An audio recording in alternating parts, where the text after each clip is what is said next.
z plus 1 by z equal to a அப்படின்னு இருந்ததுன்னா இதில் mod zோட கிரேட்டஸ்ட் வேல்யூ என்ன, லீஸ்ட் வேல்யூ என்ன அப்படின்னு கொடுத்துருக்கேன். இது ரொம்ப ஈஸியான ஒரு ஷார்ட்கட்டு.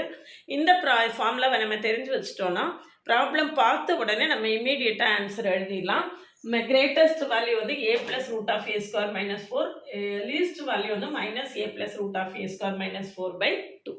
இந்த மாதிரி நிறைய கான்செப்ட்ஸு, ஷார்ட்கட்ஸு, ப்ராப்ளம்ஸ் எல்லாத்தையும் ஈஸியாக சால்வ் பண்ண தெரிஞ்சுக்கிறதுக்கு சேனலை சப்ஸ்கிரைப் பண்ணிக்கோங்க, உங்கள் ஃப்ரெண்ட்ஸ்க்கு ஷேர் பண்ணுங்கள். என்சிஆர்டி கான்செப்ட்ஸை டீட்டெயில்டாக 2-3 சாப்டர் கொடுத்துருக்கேன். பழைய வீடியோஸ் எல்லாம் பார்க்கலன்னா கமெண்ட்லேயே டிஸ்கிரிப்ஷன் லிங்க் இருக்க போய் பாருங்கள். என்சிஆர்டி கான்செப்ட்ஸை தரவாக தெரிஞ்சுக்கிறதுக்கும் ஐஐடி ஜேஇஇ மெயின்ஸில் மேத்தமெட்டிக்ஸை ப்ரிப்பேர் பண்ணுறதுக்கும் நம்ம சேனல் உங்களுக்கு ரொம்பவே ஹெல்ப்ஃபுல்லாக இருக்கும். தொடர்ந்து சேனலில் நியூவாக இருந்தீங்கன்னா சப்ஸ்கிரைப் பண்ணிவிட்டு தொடர்ந்து நம்ம கூட ட்ராவல் பண்ணுங்கள். ஜேஇஇ மெயின்ஸில் மேத்ஸ் ப்ரிப்பேர் பண்ணி ஈஸியாக மெயின்ஸை கிளியர் பண்ணுறதுக்கு நான் உங்களுக்கு தொடர்ந்து ஹெல்ப் பண்ணிகிட்டே இருப்பேன்.